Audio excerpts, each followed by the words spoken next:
जी नाज़रीन, welcome back. एक दफ़ा फिर आपको खुशामदीद कहते हैं। मेडिकैम खेलो Pakistan HBL PSL 10th edition powered by me body spray, it's all about me and the orchid school. इसके साथ मैं हूं आपका मेज़बान डॉक्टर बुलंद इकबाल। मेरे साथ मौजूद है मेरी साथी मेज़बान नसीम हमीद, और हमारे साथ एक्सपर्ट्स मौजूद हैं। आमिर सरफराज साहब हमारे साथ हैं, खालिद लतीफ़ साहब हमारे साथ हैं, और नवीज़ ज़मीर साहब हमारे साथ मौजूद हैं। लेकिन अभी हमें ज्वाइन किया है veteran cricketer, over 40 global cup का हिस्सा रहने वाले, मैन ऑफ द मैच भी रहे, कराची की क्रिकेट में एक बहुत अहम किरदार अदा कर रहे हैं, ग्रुप मैनेजिंग डायरेक्टर हैं मेडिकैम ग्रुप ऑफ कंपनीज के जुनैद खलील नैनीताल वाला साहब। अस्सलाम वालेकुम सर। वालेकुम सलाम। सर खुश आमदीद कहते हैं, बहुत बहुत शुक्रिया प्रोग्राम के लिए आपने वक्त निकाला। अच्छा सर, सबसे पहले तो हम आपसे कुछ बात करना चाहेंगे जो इस वक्त करंट सिचुएशन है। डेफिनेटली आपको आइडिया होगा कि पाकिस्तान ने किस तरीके से जवाब दिया, एक जारहियत का जवाब दिया गया, और जो है ना अब भी आज भी जो है वो पैनिक फैलाने की कोशिश की गई हमारे मुल्क में मुख्तलिफ ड्रोन्स के ज़रिए, जिनको सबको तबाह कर दिया गया, मार गिराया गया, और जिसकी वजह से अब PSL मैचेस भी, आज का मैच फ़िलहाल पोस्टपोन करके कह दिया गया है कि इसके वेन्यू और जो इसकी डेट है इसका ऐलान बाद में किया जाएगा। आप क्या कहते हैं सर, पहले मुझे इस हवाले से बताइएगा। देखें, बहुत ही सैड न्यूज़ है हमारे मुल्क के लिए, और इस पूरे मुकाम के ऊपर हम लोगों को सबको मिलकर अल्लाह से खैर की दुआ मांगनी चाहिए, अपने लिए भी, अपने मुल्क के लिए भी। और जंगें कभी भी जो है ना वो अच्छी नहीं होती, इनके कोई रिजल्ट्स नहीं होते हैं, और ख़ास तौर पे जब टू न्यूक्लियर पावर आपस में लड़ेंगे तो कोई इसमें कोई जीतेगा नहीं और कोई हारेगा नहीं। Eight the end of the day जो ना दोनों के दोनों ही जो ना डिस्ट्रॉय हो जाएंगे। It's a very sad element. और I think overall Pakistan was playing as a very neutral party, जिस पर पाकिस्तान ने काफ़ी दफ़ा जो है ना वो उनको ऑफर भी की कि आप इंटरनेशनल तहकीकात करा लें। बट ओवरऑल जिस तरीके से इंडियन गवर्नमेंट जो ना अपने प्रेशर के ऊपर खुद जो ना वो फंसी हुई थी, और उनको कुछ ना कुछ तो जो ना वो करना ही था। और जिस तरीके से उन्होंने मस्जिद के ऊपर हमला किया, जिस तरीके से उन्होंने सिविलियन के ऊपर हमला किया था, very very very sad story. And हम सिर्फ ऐसे दुआ करेंगे कि और ये इनको एक चीज़ के बारे में पता भी है, और इन चीज़ों को, इस चीज़ का और अंदाज़ा हो गया कि पाकिस्तानी कौम और हम मुसलमान कौम तो वैसे ही शहीद होने के लिए बेताब और बिल्कुल। तड़प रहे होते हैं कि किसी ना किसी तरीके से हमें शहादत जो है ना वो नसीब हो जाए। तो overall it's something a very sad element. खासतौर पे इसका असरात जो है ना वो PSL के ऊपर भी पड़ा, जिसकी वजह से आज का मैच जो है ना वो पोस्टपोन हो गया। I was very surprise in fact जिस वक्त कल का मैच हो रहा था कि किस तरीके से जो है ना PCB ने वो ऑर्गेनाइज कर दिया, क्योंकि we were very close to the borders. और but but all credit goes to PCB के किस तरीके से हमने कल का मैच ऑर्गेनाइज कर दिया। And I think it's a very right step के खुदा ना खास्ता कोई बड़ा स्टेप, कोई नागहानी ऐसी हो जाती जिसकी वजह से हमारी क्रिकेट और बदनाम होती, तो इस वजह से जो ना I think it's a very nice step by PCB। अच्छा सर, आप क्या समझते हैं, क्या दुश्मन मुल्क ने जानबूझ के नियाज स्टेडियम के करीब या उसकी फूड स्ट्रीट पे ये जो ड्रोन वहाँ भेजा गया ताकि पाकिस्तान का जो PSL इतना बड़ा ये टूर्नामेंट है इसको सबोताज किया जा सके? देखिए, बिल्कुल ऐसा ही है। उनको मालूम है कि पाकिस्तान के पास बहुत ज़्यादा जो ना वो चीज़ें मौजूद हैं नहीं।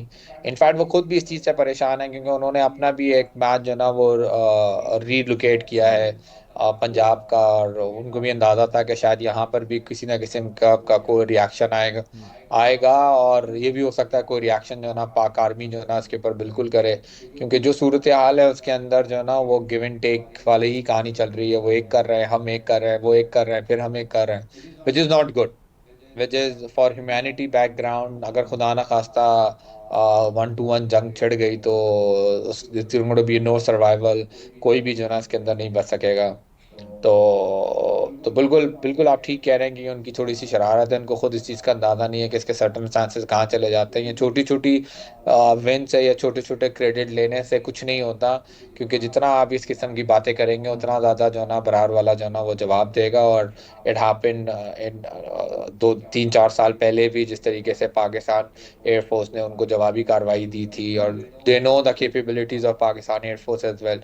और हमने परसों भी देखा कि किस तरीके से हमने उनके फ्रेंच रफाइल को जो ना वो टारगेट करके गिराया गया। But but at the end of the day I am not going to say कि भाई ये कोई अच्छी चीज़ है, बट एक एक इंसान की जान की बड़ी कीमत होती है, और वो ख़ास तौर पे जो जंगी मैदान में मौजूद नहीं होता। सबसे ज़्यादा अफसोस तो मुझे उन 26 लोगों का हुआ जो बेसिकली जिनको ये भी नहीं पता था कि हम सुबह उठेंगे या नहीं उठेंगे। बिल्कुल सर, आप सही कह रहे हैं कि जिस तरीके से हमने देखा है कि हालात कुछ बेहतर नहीं हैं, उसके बावजूद भी हम पीएसएल मैचेस करवा रहे हैं, और कराची की तरफ भी इशारा है कि मतलब ये यहाँ पर शिफ्ट हो जाएं तमाम मैचेस भी।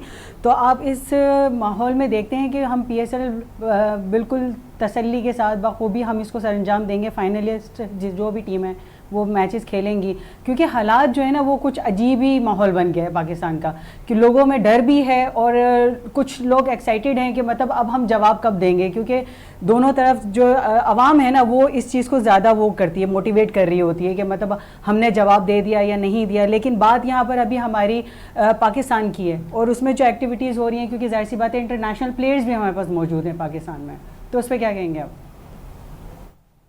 देखें, बिल्कुल इंटरनेशनल प्लेयर्स पाकिस्तान के अंदर मौजूद हैं, और उनकी हिफाजत है जो ना वो करना पाकिस्तान की जिम्मेदारी है। In fact it's a big promise done by Pakistan PCB, जिसके अंदर हमने उनकी सेफ्टी सिक्योरिटी के लिए प्रोमिस जो है ना उनको दिए हैं, और हम हमेशा से करते हुए भी आ रहे हैं। बट ये वो सूरत हाल है जिसके अंदर कोई हमारे इंटरनल मसले नहीं है, basically it's a state of war, और इसके अंदर जो ना वो पीएसएल पाकिस्तान के अंदर कंटिन्यू करना I personally think slightly risky. अगर फॉर इंस्टेंस मैं पीसीबी की जगह होता इस वक्त, तो मैं फिलहाल जो है ना इसको थोड़े अरसे के लिए जो है ना पोस्टपोन कर देता, क्योंकि इन हालात में मैचेस कराना, क्योंकि देखिए हमारी सिक्योरिटी फोर्सेस जो है ना वो इंटरनल थ्रेट और एक्सटर्नल थ्रेट दोनों दोनों के है। ऊपर जो है ना वो साथ लगी हुई हैं। और एक खुदा ना खास्ता एक छोटा सा पटाखा जो है ना वो हमारी रेपुटेशन की ऐसी की तैसी कर सकता है। और दुश्मन मुल्क चाहता भी कुछ ऐसा ही है कि भाई हमारी रेपुटेशन दोबारा से वही हो जाए जो एक ज़माने में हमारे यहाँ इंटरनेशनल क्रिकेट नहीं आ रही थी। तो आई आई पर्सनली थिंक कि अगर अच्छा, अच्छी बात यह है कि वो खुद आपका पीसीबी चेयरमैन भी हैं और इंटीरियर मिनिस्टर भी हैं, तो उनको दोनों थ्रेड्स के बारे में जो है ना अंदाज़ा है। तो either they should shift somewhere outside the Pakistan, क्योंकि अब बिल्कुल थोड़े से मैचेस तो रह गए हैं, कोई बहुत ज़्यादा लंबा जो आठ है ना मैचेस वो हैं सर, रहा नहीं टोटल है। 4 प्लेऑफ्स हैं और 4 नॉकआउट स्टेज के मैचेस हैं। बिल्कुल बिल्कुल बिल्कुल, और अगर थोड़ा स्मार्टली करें तो ये 8 दिन के अंदर इसको निपटा सकते हैं। तो ओवरऑल जो है ना मतलब आप यूएई ले आए, आप कतर सर ले एक हफ्ते आए, में भी हो आप सकते हैं, एक दिन में 2 मैचेस भी हो सकते हैं प्लेऑफ्स के तो। बिल्कुल नहीं, 2 मैचेस नहीं हो सकते, क्योंकि यूएई की जो वेदर है इस वक्त काफी गर्म है, वहां पर सुबह के टाइम के ऊपर मैचेस नहीं हो सकते। सर तो आप समझते हैं, यूएई का आपने जिक्र किया, तो आप समझते हैं कि क्या इन मैचेस को दुबई शारजा शिफ्ट करने का भी के भी इम्कानात हैं, और क्या ये बेहतर ऑप्शन होगी कि इसे दुबई शारजा शिफ्ट कर दिया जाए रादर देन कराची? मेरे ख्याल से तो दुबई शारजा जो है ना इज बेटर ऑप्शन, क्योंकि अगेन जिस तरीके से मैंने कहा आपको कि आपकी जो सिक्योरिटीज हैं वो बेसिकली दोनों थ्रेड से जो है ना वो इस वक्त जो है ना वो बैठी हुई है, एक एक्सटर्नल और एक इंटरनल बोथ। और अब दो चीज़ें एक साथ, लाइन ऑफ कंट्रोल को भी कंट्रोल करना और साथ साथ इंटरनल भी सारी चीज़ें कंट्रोल करना, इट्स नॉट इजी। तो आई आई पर्सनली थिंक कि इस हालात में हमें चांस लेना नहीं चाहिए, और हमें इंटरनेशनल कहीं इसको शिफ्ट कर देना चाहिए, और इसको जल्द से जल्द निपटा देना चाहिए। ठीक है। अच्छा सर, अब थोड़ी सी कल के मैच पे ही बात करना चाहेंगे। कल आपने देखा होगा जिस तरीके से कोयटा ग्लैडिएटर्स ने highest score in the history जो है ना, कल एक तारीख भी रकम की गई। 2 लोगों ने सेंचुरी बना दी, नवाज और रायली रूसू ने, और फिर 263 स्कोर करना कोयटा ग्लैडिएटर्स के लिए बहुत बड़ी कामयाबी की बात थी। क्या कहेंगे सर आप? आई थिंक जब उनकी 2 विकेटें शुरू में गिरी तो मुझे लगा कि कोयटा जो है ना वो दोबारा से जो है ना वो शेकी हो गई है।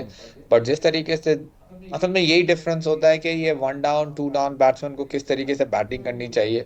रालू को जो है ना it's it's he actually quoted as the example कि प्रेशर में आप किस तरीके से बॉलर की लाइन और लेंथ, अगर कल का मैच आप लोगों ने देखा तो वो अपनी जगह के ऊपर स्टे ही नहीं कर रहा था। वो कभी ऑफ स्टंप पे जा रहा है, कभी लेग लेग स्टंप पे जा रहा है, कभी वो रैम स्वीप कर रहा है, कभी वो रिवर्स स्वीप कर रहा है, कभी वो कुछ कर रहा है। तो मतलब ही एक्चुअली टॉट इट अस के टी20 क्रिकेट जो है ना कैसे होती है, और वनडे और 1 डाउन बैट्समैन की क्या रिस्पॉन्सिबिलिटी होती है, और किस तरीके से जो है ना 2 विकेटें जल्दी भी गिरने पर किस तरीके से आप जो है ना एक ऐसा स्कोर बना सकते हैं जो बेसिकली अनचेजेबल हो जाए। जब of course this is one of the highest score of PSL, आज तक जो है ना नहीं हुआ। नहीं बना। और इस इनिंग के अंदर जो मैंने सबसे खास बात देखी वो बेसिकली हसन की जो है ना वो बैटिंग देखी कि जिस टाइम पे गरारी जो है ना बैटिंग कर रहा था उस टाइम के ऊपर वो उनको एक्चुअल में खेलने का मौका दे रहा था, सिंगल डबल बहुत सारी ऐसी जगहों के ऊपर उसने अपने डबल जो है ना वो मिस किया और सिंगल लेके जो है ना जो स्ट्राइक है ना दी, उसको उसको जो है स्ट्राइक ना दी। चांस दे दिया, क्योंकि जब आपकी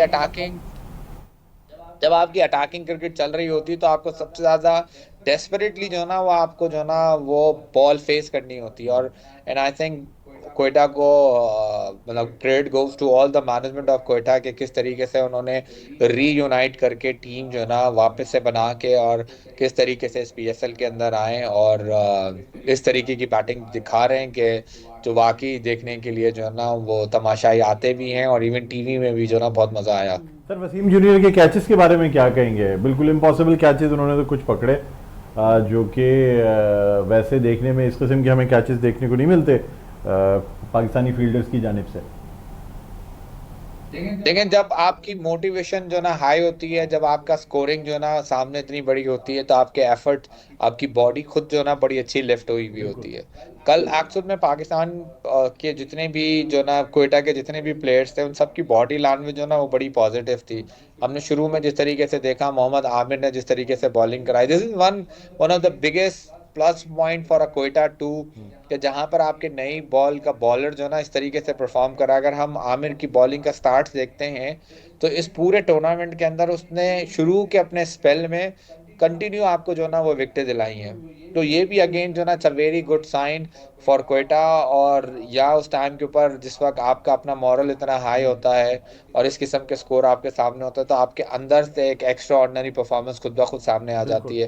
दैट्स बेसिकली डिफरेंस टुमारो, ठीक है। अच्छा सर, यस्टरडे सॉरी। हमारे साथ ये पार्टिसिपेंट्स भी मौजूद हैं, आमिर सरफराज साहब हैं, खालिद लतीफ़ साहब और नवीज़ अमीर साहब भी मौजूद हैं। तो मैं चाहूँगा खालिद लतीफ़ साहब आप स्टार्ट करें, फिर नवीज़ अमीर साहब, फिर आमिर सरफराज साहब। अस्सलाम वालेकुम। वालेकुम सलाम। कैसे हैं आप? ठीक है भाई? अल्हम्दुलिल्लाह, आप बताएं। बिल्कुल ठीक। अच्छा, हम लास्ट प्रोग्राम में हमने बात की थी जब ये मैच पिंडी में शिफ्ट हुए थे, तो हम बात कर रहे थे कि पहली इनिंग में जो है वो बहुत ज़्यादा स्कोर बनता है, दूसरी इनिंग जो है वो बिल्कुल जो है ना वो टीम जो है सर्वाइव नहीं कर पाती। कल भी हमने ऐसा ही देखा, अगर अहमद वसीम जो है 50 रन नहीं बनाते तो ये मतलब में 60-70 रन पे आउट हो जाती इस्लामाबाद की टीम। तो आपने मैच देखा थोड़ा बहुत, पहली इनिंग आपने कहा कि आपने देखा, लेकिन दूसरी इनिंग में ये हुआ कि कोई भी बैट्समैन जो है वो सही तरह खेल नहीं पाया। फास्ट बॉलर जैसे मोहम्मद आमिर का आपने बात की, मोहम्मद आमिर का हम कह ही रहे कि इस तरह की पिचों पे वो अनप्लेबल हो जाते हैं सम टाइम। तो वो जब भी 2 ओवर में उन्होंने 6 रन दे के 3 विकेटें हासिल कर ली, उसके बाद उन्होंने ओवर नहीं कराया। अबरार की हमने बात की थी, अबरार ने 4 ओवर में 17 रन दिए, 2 आउट किए। तो आप थोड़ा सा इस पिच के बारे में और उसके बारे में थोड़ा सा हमें बताएं कि ऐसा क्यों हो रहा है, क्योंकि ये हम भी डिस्कस कर रहे हैं, पीसीबी को भी पता है, सबको पता है, लेकिन ये डिफरेंस आ रहा है, इस पर थोड़ा सा बता दीजिएगा। देखें अगेन मैं देखें स्टार्ट्स आप बिल्कुल ठीक कह रहे हैं, ऐसे ही हो रहा है। बट अगर आप लास्ट ईयर की जो ना मैचेस देखते तो यही वो पिच थी जिसके अंदर 230-235 रन जो ना पहली इनिंग में बनते थे और वो भी चेज हो जाते थे। तो overall it's a very high scoring जो ना वो ग्राउंड। और इसके अंदर आप सिर्फ और सिर्फ आंखें बंद करके जो है ना वो हिटिंग नहीं कर सकते, खास तौर पे जब आपके पास थोड़ा सा बड़ा स्कोर जो है ना वो लग जाए। और अगेन देखें हम कंटिन्यू एक चीज देखते हुए आ रहे हैं कि यूनाइटेड को एक्चुअल में क्या प्रॉब्लम जो है ना वो फेस हो रही है। उनके कैप्टन अवेलेबल नहीं है, उनका पूरा जो कैंप है उसमें 12 ऐसे लोग हैं जो बेसिकली इंजरी का जो है ना शिकार हैं। सलमान अली आगा अभी इंजरी से वापस जो है ना वो आए और अब जो है ना वो मेक शिफ्ट जो है ना कैप्टन जो है ना बन रहे हैं। तो blaming only on pitch is not right. और पहले तो आप ये सोचे ना कि अगर आपके ऊपर 262 रन जो ना वो पड़ गए हैं और आप कंटिन्यू हर ओवर में आपके ऊपर रन जो ना वो पड़े, जहां पर आपके पास इमाद वसीम जैसे बॉलर मौजूद हैं जिन्होंने इतनी इंटरनेशनल जो ना वो क्रिकेट खेली है। दूसरी तरफ आपके पास पाकिस्तान के सुपरस्टार नसीम शाह जो ना वो मौजूद हैं, fast bowler, premium fast bowler मौजूद हैं। और ऑफ कोर्स आपके पास इंटरनेशनल जो है ना वो हेल्थ भी बॉलिंग के अंदर मौजूद है। फिर आपने इतना लंबा स्कोर जो ना वो खा लिया है। तो फिर overall I don't think so कि pitch has to be blame.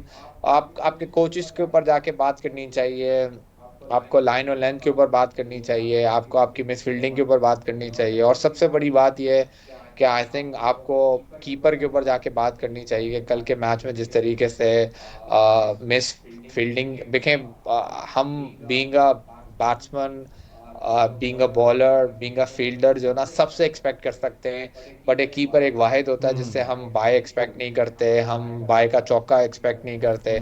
और इतनी मिस फील्डिंग कल जो ना उसने की है कि I don't think so, I if I be Islamabad में किसी दूसरा कीपर खिला देता।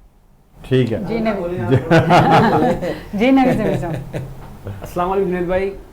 वालेकुम सलाम। जुनैद भाई, मेरा सवाल आपसे थोड़ा सा ये था कि आमिर की परफॉर्मेंस को लेकर के, कि आमिर इस वक्त भी इस एज के अंदर ये जो भी उनकी पोजीशन खेल रहे हैं, वो क्या पाकिस्तान ऐसा मैकेनिज्म नहीं बनाना चाहिए कि जिसमें आमिर और इमाद जैसे प्लेयर्स जो हमारे पास डग आउट पे बैठे हुए होते हैं, उनको हम टीम में सेलेक्ट भी नहीं करते, क्या इनकी खिदमत हमें पाकिस्तान के लिए सिर्फ T20 के हद तक ही मुकर्रर करें? क्या ऐसा मैकेनिज्म हमको नहीं बनाना चाहिए? और शाहीन शाह अफरीदी जैसे हमारे बॉलर हैं या नसीम शाह जैसे बॉलर हैं जिनका पेस आप मुसलसल देखते चले जा रहे हैं कि वो कम होता चला जा रहा है, लेकिन उनको एक अलहदा फॉर्मेट पे करना चाहिए। और आमिर की खिदमत और इमाद वसीम जैसे देखे ना कितना मुश्किल मैच था, इमाद वसीम ने देखिए 56 रन की इनिंग्स खेली उतने प्रेशर में आकर के, गो के ये उनकी तजुर्बे की बुनियाद पर उन्होंने खेली, लेकिन हमें पाकिस्तान के लिए उनके क्या ऐसा सिस्टम नहीं बनाना चाहिए कि ये प्लेयर पाकिस्तान के लिए भी खेलें? I personally think कि मोहम्मद आमिर और इमाद वसीम बोथ जो है ना वो is become an history for Pakistan. They are more focus on their league cricket, और उनकी मेन जो तवज्जो है वो लीग क्रिकेट की तरफ ही है। हमने लास्ट T20 वर्ल्ड कप देखा जिसके अंदर इन दोनों को पीसीबी ने वापस से मौका दिया, और जिस तरीके से उन्होंने परफॉर्म किया उसके अंदर, जिस तरीके से इनकी फिटनेस है, they are not actually internationally fit. देखिए, मैं कहीं भी जो है ना वो शाहीन अफरीदी या नसीम शाह को बैक नहीं करता। आपके पास पीछे इतना यंग टैलेंट मौजूद है, वहाँ से आप किसी ना किसी को जो है ना वो लेकर आएँ, उनके ऊपर एक्सपेरिमेंट करें, रादर देन जो है ना वो एक एजेड घोड़े के ऊपर जो है ना वो दाव लगाना और पैसे लगाना और उसकी मेंटेनेंस करना और उसको रिकवर करने की कोशिश करने से बहुत बेहतर है कि आप किसी यंग ब्लड के ऊपर इन्वेस्टमेंट करें।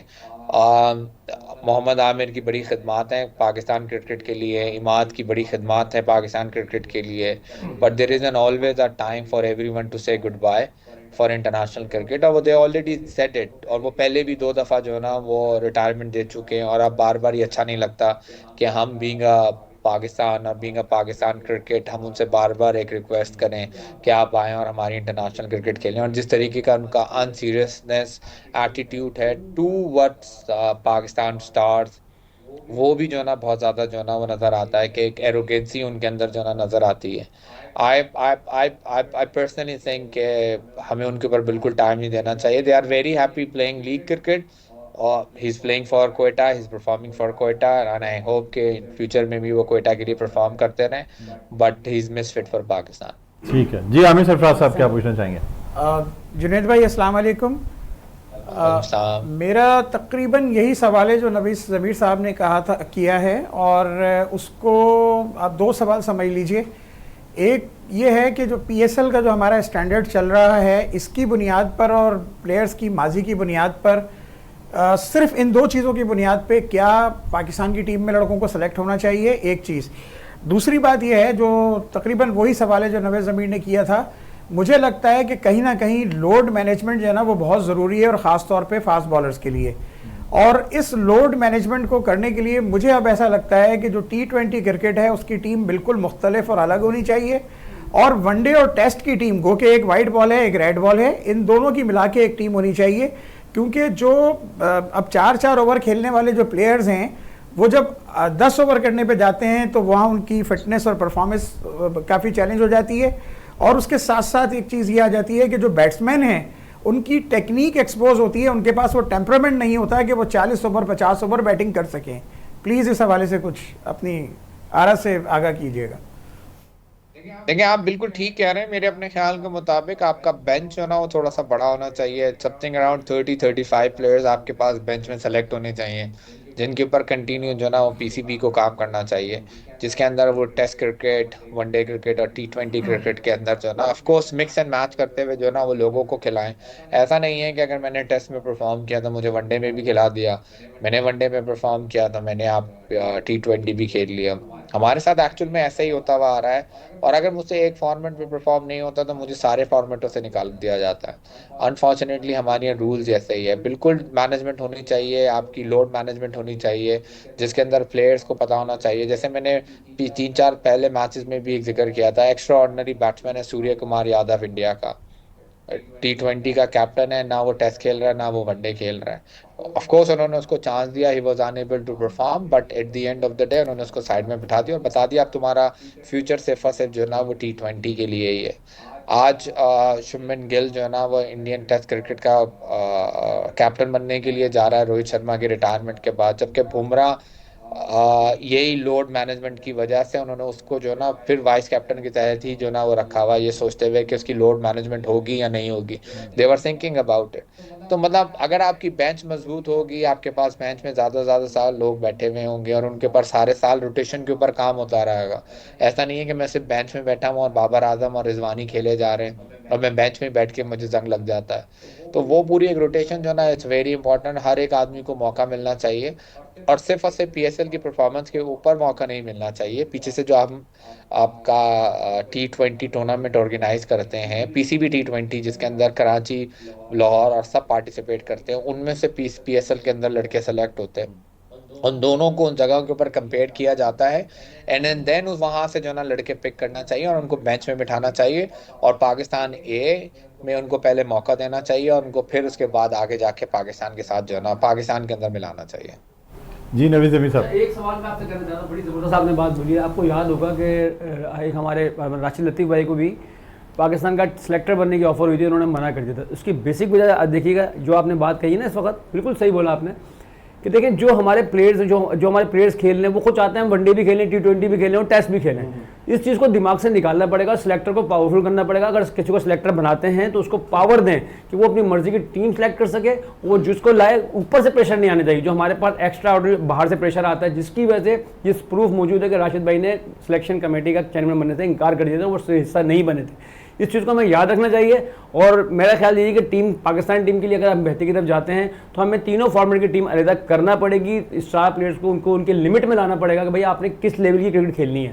सर मैं भी आपसे ये पूछना चाहूँगा कि जिस तरह नवीद ज़मीर साहब ने बात की, तो यहाँ एक सवाल ये भी पैदा होता है कि क्या कप्तान को, जब आपने एक कप्तान बना दिया है, तो क्या उसको इतना पावरफुल होना चाहिए कि वो बाकी चीज़ें सेलेक्ट करे, टीम सेलेक्ट करे, या आप समझते हैं कि ये सेलेक्टर्स का काम है?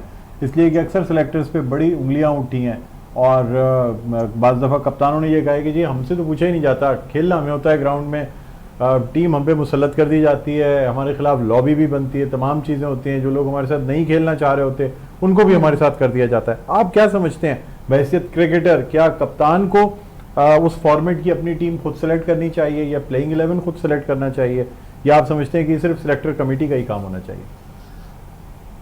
देखिए, मैं नवीद ज़मीर साहब की जो ना बात से शुरू करता हूं कि उन्होंने ये कहा कि प्लेयर ये चाहता है कि वो वनडे भी खेले, टेस्ट भी खेले और T20 भी खेले।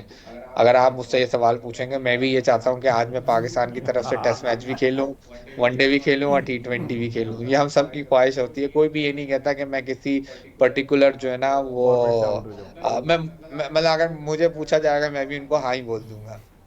तो सबसे पहले तो देखें, प्लेयर की अपनी लाइकिंग और डिसलाइकिंग सब साइड में रख के जो है ना हमें बेसिकली मुल्क के बारे में सोचना चाहिए, हमें अपनी क्रिकेट के बारे में सोचना चाहिए और प्लेयर की लाइकिंग और डिसलाइकिंग को साइड में रखना चाहिए।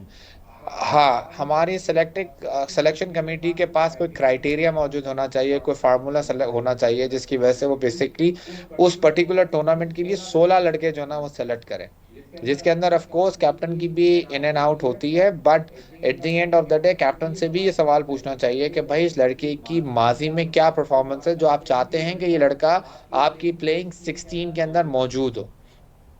और यही सेलेक्टर से भी सवाल होना चाहिए, आपके पास एक फार्मूला होना चाहिए। ऐसा नहीं है कि अगर रिजवान को बाबर आजम पसंद है और कंटिन्यू जो ना वो फ्लॉप हो रहा है। एक अगर हमने अभी देखा भी कि ये लास्ट टूर के अंदर हमने टेस्ट के अंदर बाबर आजम को ड्रॉप किया, बगैर कोई टेस्ट खेले हुए, बगैर कोई परफॉर्मेंस हुए, बाबर आजम को दोबारा टेस्ट क्रिकेट के अंदर लेकर आया गया।